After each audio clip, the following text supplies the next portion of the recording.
अस्सलामुअलैकुम, welcome back to my channel AS cooking diary. उम्मीद करती हूँ आप सब खैरियत से होंगे। अल्लाह पाक सबको अपने हिफ्ज़-ओ-मान में रखे। जैसा कि आप देख रहे हैं सामने आपको मक्खन नज़र आ रहा होगा।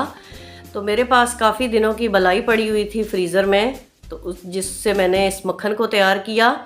मक्खन तैयार करने के बाद मैंने इसको गर्म किया और ऐसे प्रोसेस से गुजारा कि ये हमारे पास मक्खन से घी निकल के आ गया।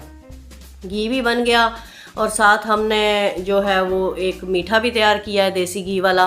तो शुरू करते हैं। बिस्मिल्लाहिर्रहमानिर्रहीम। ये बलाई है जो मैं अपने चॉपर में ब्लेंडर में डाल रही हूँ ताकि जल्दी से हम मक्खन निकाल लें, हमें ज़्यादा जो है वो मेहनत ना करनी पड़े। इस तरीके से बलाई डाल के मैं इसको अच्छे तरीके से चॉप कर लूँगी। तो देखिए बलाई से जो है वो मक्खन निकल चुका है। लेकिन अब चूँकि हमने इस मक्खन को इससे निकालना है और कलेक्ट करना है, इसके लिए मैंने चिल वाटर इसके अंदर डाला। बिल्कुल ठंडा यख पानी डालेंगे तो ये आसानी से निकल के आ जाएगा। दूसरी साइड पे मैंने बाजरा ले लिया है। अपनी रिक्वायरमेंट के मुताबिक आप बाजरा ले लें।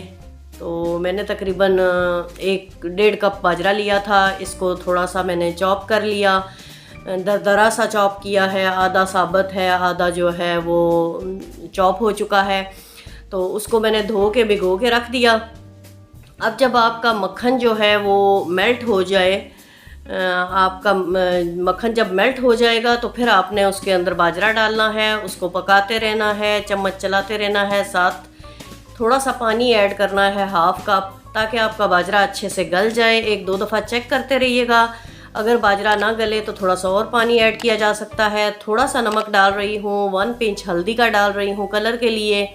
बेहतरीन सा हमारा जो ये घी है ये बन के तैयार होगा।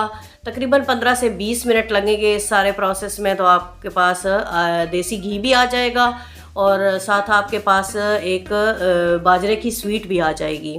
फिर उस स्वीट के अंदर हम आइसिंग शुगर मिलाएंगे और उसको भी इंजॉय करेंगे और देसी घी को भी।